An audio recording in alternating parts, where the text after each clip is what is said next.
Assalamu alaikum, I'm Aisha and you're watching SAMAA News. Here are today's headlines. Palestinians have condemned Israel's push to annex parts of the West Bank, calling it an act of aggression and a violation of international law. The Israeli parliament narrowly voted in favour of applying Israeli law to all settlements in the West Bank. The US also voiced concern. Israel has now frozen the annexation bills following growing criticism. US Secretary of State Marco Rubio says any international security force in Gaza must include countries Israel is comfortable with. Speaking during his visit to Israel, Rubio said Hamas will have no role in Gaza's future governance, while discussions on a possible role for the Palestinian Authority are still ongoing. His visit follows Vice President J.D. Vance's trip, aimed at advancing President Trump's Gaza peace plan. President Donald Trump has terminated all trade talks with Canada after what he called a fraudulent advertisement using former President Ronald Reagan's image to criticize trade tariffs. In a post on Truth Social, he accused Canada of trying to illegally influence the US Supreme Court ahead of a ruling on his global tariffs. On the other hand, Canadian Prime Minister Mark Carney says Ottawa is ready to resume trade talks with Washington whenever the US is prepared. Speaking before leaving for Malaysia, Carney said Canada will keep exploring new partnerships, especially in Asia's growing markets. Meanwhile, President Donald Trump is set to embark on a 5-day Asia trip, aiming to secure a breakthrough trade deal with Chinese President Xi Jinping. The visit, covering Malaysia, Japan and South Korea, comes as tensions persist over tariffs and stalled negotiations. Trump is expected to use the meeting with Xi as a key test of his deal-making credentials, while balancing ongoing global conflicts and economic uncertainty.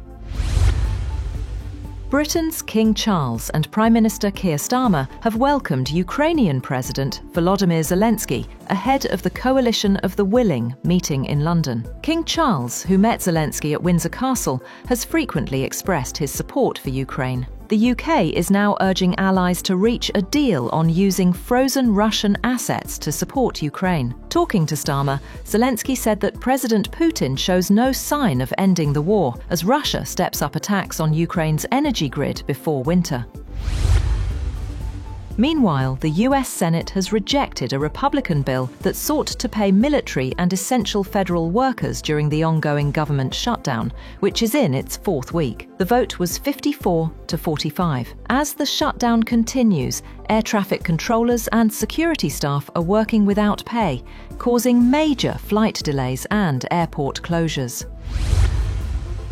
Russian President Vladimir Putin has convened a meeting of the National Security Council to discuss ways to strengthen the fight against terrorism. Opening the session, Putin called for enhanced measures and improved methods to prevent hostile acts. Russia's Federal Security Service head, Alexander Bortnikov, also briefed the meeting on new security strategies and ongoing counter-terror efforts.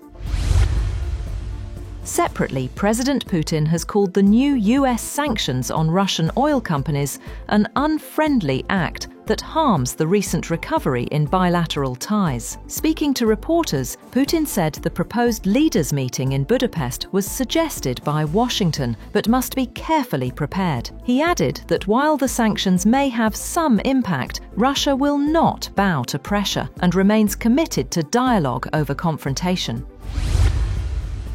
At least 14 people have drowned after a rubber boat carrying migrants sank off Turkey's southwestern province of Mughla. Authorities say the vessel went down near Bodrum just minutes after departing, with 18 people reportedly on board. 2 survivors have been rescued, including an Afghan national who swam for 6 hours to reach shore, while search operations continue for the missing.